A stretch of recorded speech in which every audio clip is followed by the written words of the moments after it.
Meski belum mendapatkan jumlah rinci penambahan pengungsi karena masih dalam proses pendataan tim petugas lapangan, Abdul Muhari, Kapusdatinko BNPB memastikan para warga dari Desa Nurabelen di Kecamatan Ileburan telah mengungsi ke titik aman di Konga untuk menghindari paparan material letusan. Sebagian lainnya mengungsi ke Desa Nilek Noheng yang terletak sekitar 5 km dari pos pengamatan gunung api di Desa Pulau Lera atau sekitar 12 km dari kawah gunung. Berdasarkan data inventaris BNPB, sebelumnya diketahui jumlah pengungsi sejak erupsi eksplosif pada November 2024 ada sebanyak 4.838 jiwa.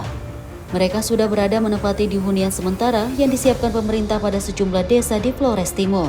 Assalamualaikum warahmatullahi wabarakatuh. Selamat pagi, salam sejahtera untuk kita semua. Rekan-rekan media, sahabat Tangguh. Pada hari Selasa kemarin, pukul 17.35 waktu Indonesia Tengah, Gunung Lewotobi Laki-Laki kembali erupsi cukup dahsyat dengan ketinggian abu vulkanik mencapai 10.000 meter.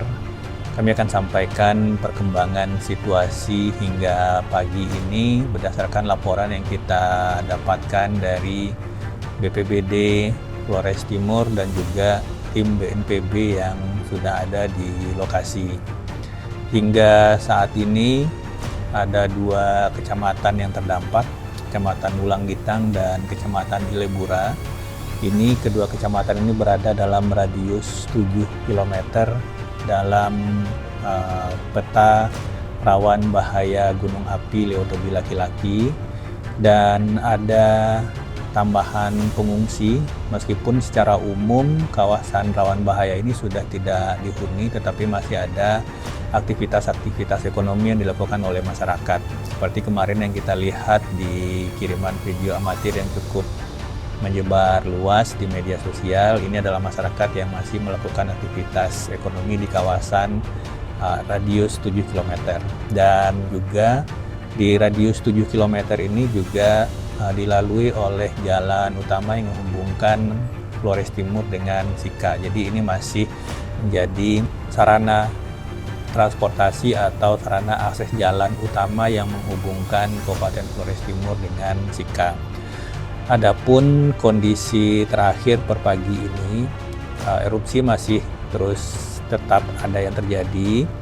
Kemudian dampak yang disebabkan oleh erupsi kemarin itu ada hujan kerikil yang saat ini berdampak pada akses jalan utama antara Flores Timur dan Sika. Ini akan kita upayakan secepat mungkin untuk dibersihkan.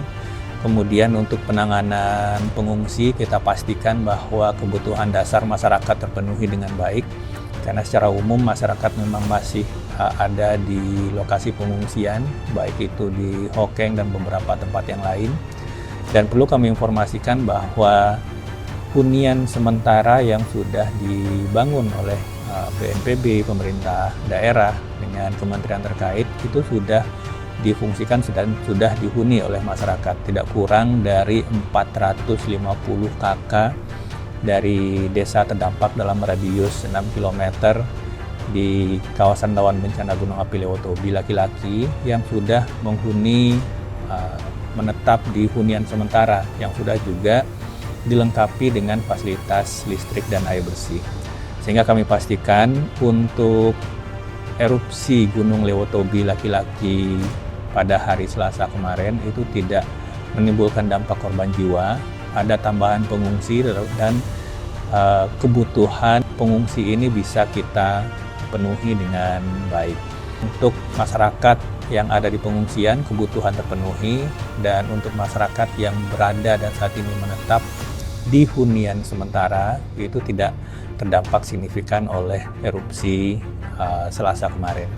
Demikian, BNPB akan terus memberikan update informasi penanganan erupsi Lewotobi Laki-Laki secara berkala, dan pemerintah pusat tentu saja akan terus mendukung pemerintah daerah dalam fase tanggap darurat erupsi Lewotobi Laki-Laki ini. Hujan material vulkanik berupa abu, pasir, dan batuan kerikil dilaporkan jatuh hingga ke wilayah permukiman yang berada di luar radius kawasan rawan bencana seperti Desa Boru, Desa Hewa, dan Desa Watobuku. BNPB bersama Badan Geologi Kementerian SDM terus memantau aktivitas vulkanik Gunung Leutobi Laki-Laki yang berstatus level 4 ini secara intensif.